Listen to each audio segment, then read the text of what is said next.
वासना शांति के लिए हमारा लक्ष्य क्या होना चाहिए? प्रस्तुत है स्टॉप सावधान मरने से पहले मौत पुस्तक का एपिसोड 17। जैसे कि हमने देखा था कि उपादान और निमित्त दोनों मिलकर वासना की आग पैदा करते हैं। यदि उपादान को यानी कि हमारे अंदर पड़े हुए अशुभ संस्कारमय आत्मा को शुद्ध किया जाए, अर्थात अंदर से ही वासना खत्म कर दी जाए, तो बाहरी निमित्तों का संग भी वासना की आग पैदा नहीं कर सकता। बेशक ये रास्ता बहुत ही जोखिमकारी है, क्योंकि हमारे उपादान को यानी कि बुरे संस्कार को शुद्ध करने की आराधनाएं कर हम ये अनुमान लगा सकते हैं कि अब मेरा उपादान शुद्ध हो गया है, इसलिए अशुभ निमित्तों का संग हो तो भी मुझे बाधा नहीं आएगी। अगर ऐसा सोचा तो कभी कभी ये हमारा भ्रम ही होता है। इसीलिए निमित्तों के साथ ली जाने वाली छूट हमें मलिन कर डालती है। इसीलिए वासना शांति का वास्तविक रास्ता तो निमित्तों से दूर और अति दूर ही रहने का है। वन के शेर को भी पिंजरे में बंद कर कोई इंसान उसे भूखा ही रखे तो वो मर ही जाएगा। इसी प्रकार भोजन नहीं पाने वाली वासनाएं खुद ही अंततः मर जाएगी, परंतु निमित्त हमेशा हमसे दूर ही रहे या हम निमित्तों से हमेशा के लिए दूर रहे, ऐसा लगभग होता नहीं है। कई बार अचानक अथवा अनिवार्य रूप से अशुभ निमित्तों की संगति हो जाया करती है।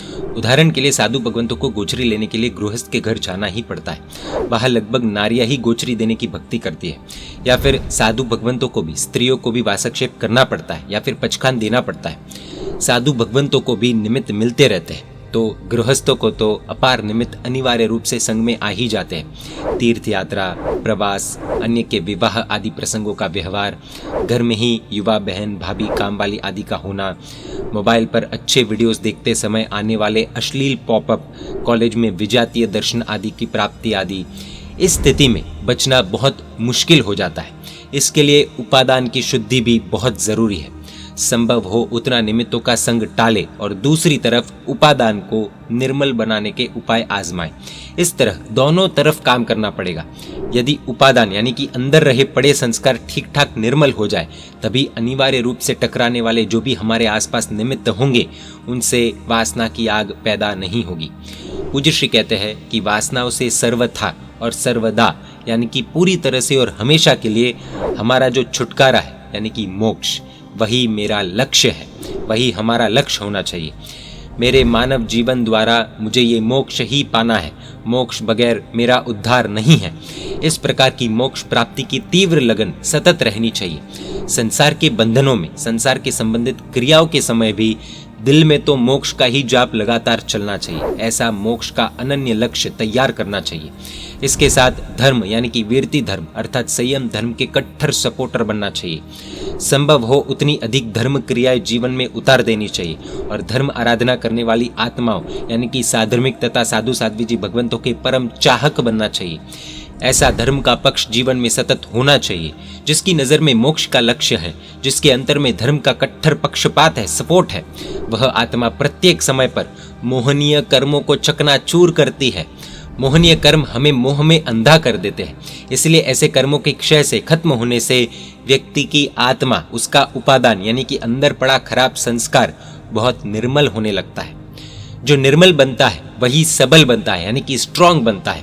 यह सबलता ही वासनाओं को मार भगाती है। इन शॉर्ट, लक्ष्य मोक्ष और पक्ष धर्म, गोल मोक्ष का और सपोर्ट धर्म का। लक्ष्य की एक बात जानने जैसी है, जितना लक्ष्य छोटा उतनी सात्विकता कम, और जितना लक्ष्य विराट बड़ा उतनी सात्विकता अधिक। मात्र हेल्थ की दृष्टि के लक्ष्य से यदि वासना शांति की जाए तो वासना शांति में खास दम नहीं होगा, वो अधिक टिक नहीं सकेगी। कदाचित स्वास्थ्य अच्छा हो जाने से वासनाएं पुनः भड़कने लगेगी।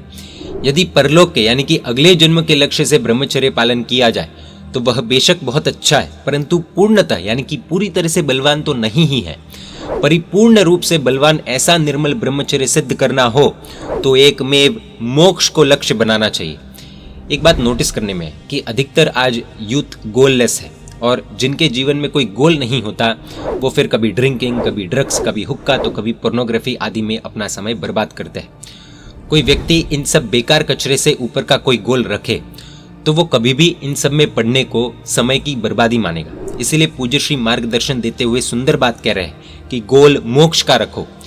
गांव का सरपंच अगर हमारा मित्र हो तो हमारे अंदर कैसी खुमारी होती है, उससे अधिक खुमारी तहसील अध्यक्ष के मित्र होने पर होती है, उससे अधिक जिला अध्यक्ष, इस तरह ऊंचे पोस्ट पर रहे व्यक्ति की मित्रता हो तो खुमारी, दम, हिम्मत बढ़ती जाती है। सोचिए, राष्ट्रपति अथवा प्रधानमंत्री अपने मित्र हो तो।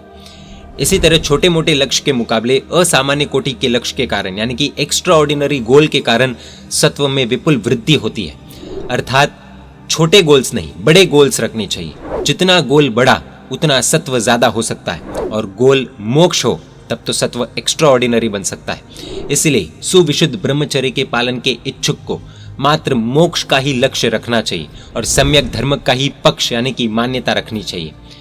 कई लोगों ने कमेंट कर पूछा कि हम वासना में लिप्त है, हमें पता है ये गलत है, लेकिन उपाय क्या है? उपादान को यानी कि अंदर पड़े हुए गंदे संस्कार को निर्मल और वासनाहीन बनाने के लिए 3 बहुत सुंदर उपाय हैं जो हम आगे के एपिसोड्स में देखेंगे। जय जिनशासन, जय महावीर।